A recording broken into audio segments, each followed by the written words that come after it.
Ngayong tapos na ang klase namin dito sa NCST, ramdam ko talaga yung pagod. Ilang araw din kaming puyat at stress sa thesis defense. Kaya ngayong nakahinga na, deserve ko naman siguro kahit konting reward. Alam mo yung feeling na pagkatapos ng klase parang ubos na ang energy mo? Ganun yung nararamdaman ko ngayon. Kaya imbes na umuwi agad, naisip kong dumaan muna dito sa Walter Dasmariñas. Kasi finally, tapos na at na-defend na rin namin ang thesis namin noong isang araw. Pero isa lang yung gusto ko ngayon. Gusto kong mag-KFC! And speaking of, nandito na ako ngayon! Hi! So, samahan niyo akong kumain sa KFC. Pagkapasok ko, na-appreciate ko muna yung ambience ng KFC. Maaliwalas at hindi masyadong matao.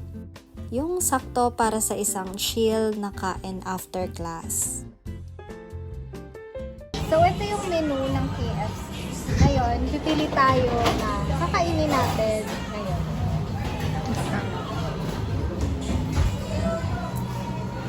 Ang aking favorite na alaking rice ball. Mew! After mag-order, ayan na, lumabas na ang number. So, diretso na ako sa counter para magbayad. Ang bilis lang ng process, less hassle, tapos automatic na ring naka-place ang order mo. So, habang naghihintay ako sa pila, napansin ko talaga kung gaano ka-organisado ang sistema nila. Bawat staff ay may kanya-kanyang role. May taga-fry, may nag-aayos ng rice bowls, at may naglalagay ng gravy at side dishes. Ang galing nilang mag-coordinate. Kitang-kita na well-trained talaga sila. Hindi lang basta mabilis, kundi malinis din. Mula sa pag-plate ng meal hanggang sa pag-check kung tama yung order bago i-serve, may proseso talaga silang sinusunod. Na-appreciate ko rin kung paano pinapahalagahan ng mga crew ang trabaho nila.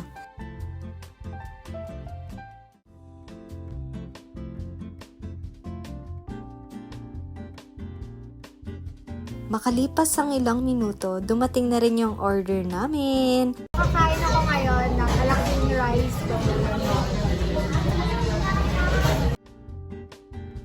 Habang kumakain ako, nare-realize ko na kaya talagang patok ang fast food dahil mabilis, masarap at convenient ito. Lalo na sa mga estudyante o empleyadong laging nagmamadali. Para sa mga taong pagod o walang oras na magluto, malaking tulong talaga ito sa kanila.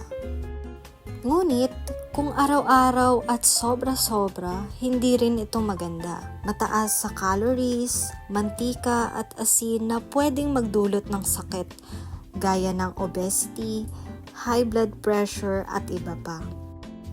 Okay lang naman paminsan-minsan ay kumain tayo ng fast food, pero dapat marunong pa rin tayong mag-balance para sa sarili nating kalusugan at para sa ikabubuti din ng lahat.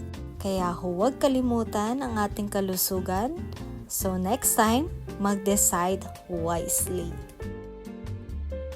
Thanks for joining me today. If you enjoyed this, don't forget to like, share, and subscribe for more food thoughts and reviews.